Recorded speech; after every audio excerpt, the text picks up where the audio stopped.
I am. All right, guys, we're going to talk about my 5 most important tips when it comes to these diets across the board.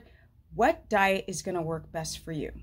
So if you're doing low carb, high fat, keto omnivore with plants, omnivore, carnivore, which one works best for you according to what you're dealing with? Number 1, who should be doing low carb, high fat? Those with severe hypoglycemia.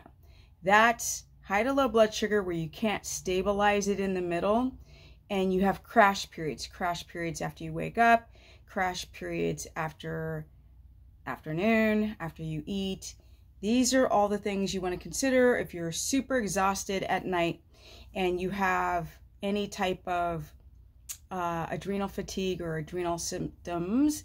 You might want to stick on that lower in starch and sugars than going straight to keto. So what's the difference between the two?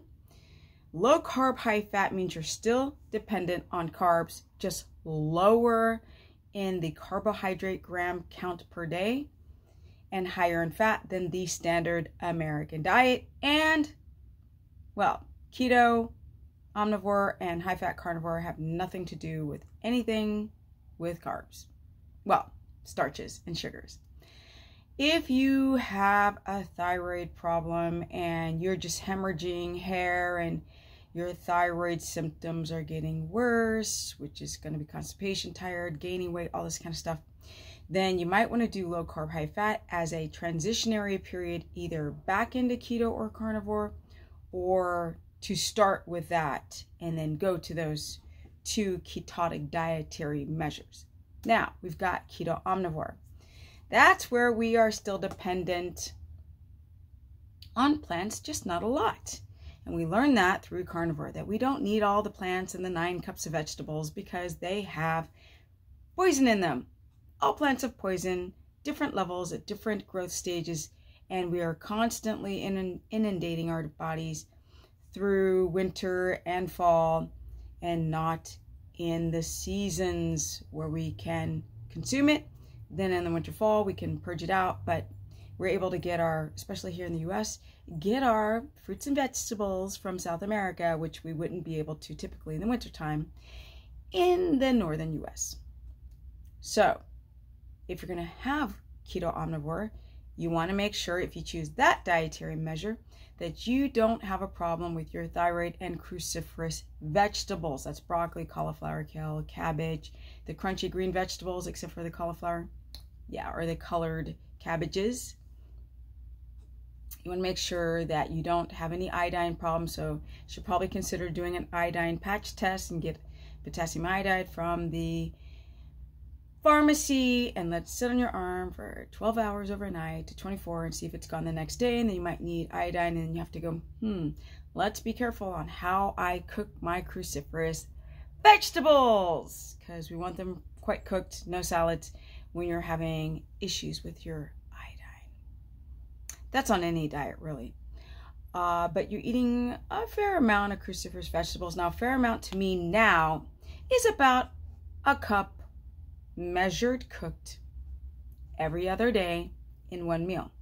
That I think is enough to get some prebiotic fiber that you might need, a little bit of, well, keto omnivore people have to be careful on all that spinach because of the oxalates. A lot of you guys are taking too many greens and salads, and then you get like a calcium overload, push down your magnesium.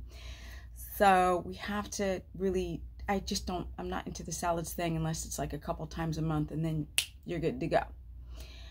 Now, the fat should obviously be 200 grams or higher. On low carb, high fat, you would be under 200 grams. So that would be between 100 to 150. Let's just hope no one calls me because I'm doing a video and I'm using my phone to record. So I'm going to go faster because I have a feeling, because my car is ready from being serviced.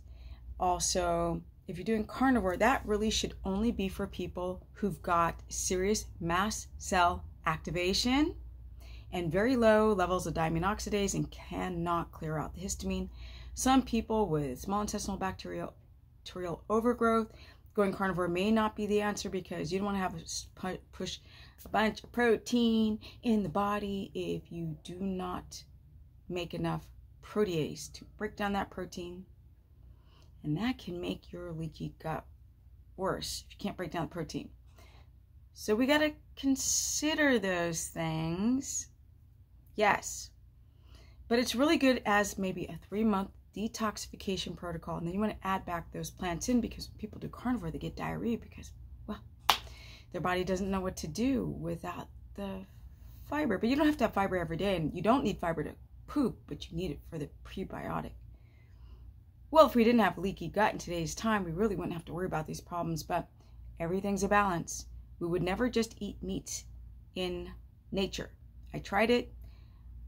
I started getting bloated. I was like, my diamine oxidase is lowering. I need that enzyme to break down histamine. And that is why you want to try to microdose your way back into plants if you're doing a carnivore diet. So my tips are, if you have issues with anything to do with autoimmunity, tiredness, bloated, gallbladder, you might want to start low carb, high fat. That's my tip number 1. Tip number 2, make sure that when you choose your diet, you make absolutely sure you're on your electrolytes. I don't care if you're doing carbs or not. If you're doing low carb, high fat, you don't have to worry so much about becoming depleted so quickly. But on keto omnivore or ovivore or high fat carnivore, you do have to worry about that a lot. So my tip is to make sure that you get enough magnesium, either glycinate, or if you have constipation, citrate. Make sure that, or combo, make sure that you get potassium. I prefer that you guys get potassium from food. There's stuff in greens, not a lot, about 70 grams per cup. We want to get you up to 400 to 800 grams of milligrams of potassium a day. Avocados are rich, 400 to 800, depending on the size. So if you don't have a histamine reaction to avocado, stick that avocado in. So that would be my second recommendation, is to make sure you have your electrolytes. Now, fat. It's important to get at least 200 grams of fat on keto omnivore and high fat carnivore, because you're trying to reach a state of ketosis on both diets. That's number 3. The 4th is get a glucometer. There's Mojo if you guys can't afford the Precision Extra, and track your blood sugar and your ketones, your blood sugar daily for at least 4 weeks, fasted in the morning and at least once a week, 2 hours after meals, and ketones at least once a week.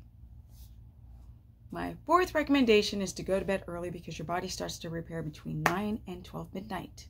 And if you don't do that, I don't care if you think you're getting 8 hours of sleep, you're not getting enough deep REM cycles, because your body's connected to the circadian rhythm. Yes. And the last is to understand your symptomology. Really pay attention and keep a journal of your energy levels, appetite, stool quality, if it's pale, if it's yellow, if it's floating, if it's sinking, if it's half and half. If you are bloated, you want to watch for the gallbladder, and watch for these symptoms: the gallbladder, the hair falling out, getting cold, constipation, can't sleep because of magnesium deficiency. Know what magnesium deficiency symptoms look like. A lot of you become magnesium deficient. Understand what heart palps are.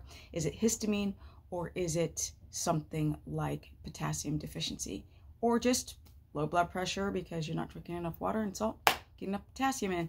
Those are my 5 recommendations. I'm going to go because I know I'm going to get a phone call soon telling me that my car is ready. If you guys want to learn more, go to stephanieperson.com. My calendar is open. Dates are getting filled up. I will be opening new ones. I'll be moving this month, and you guys will find out where. I'm going to do videos on it. I'm really excited, taking my horse with me, of course, because that's my fur baby husband child. And I'm just grateful for everybody who's taken their time to watch these videos. Don't forget to subscribe. Hit the notification bell that says all. Comments below on more things you want me to talk about. And I think that's it. Oh, my keto course is through stephanieperson.com. It's $15 a month. It's nothing, but I work my ass off. Eventually, I will raise those rates, so get on that one.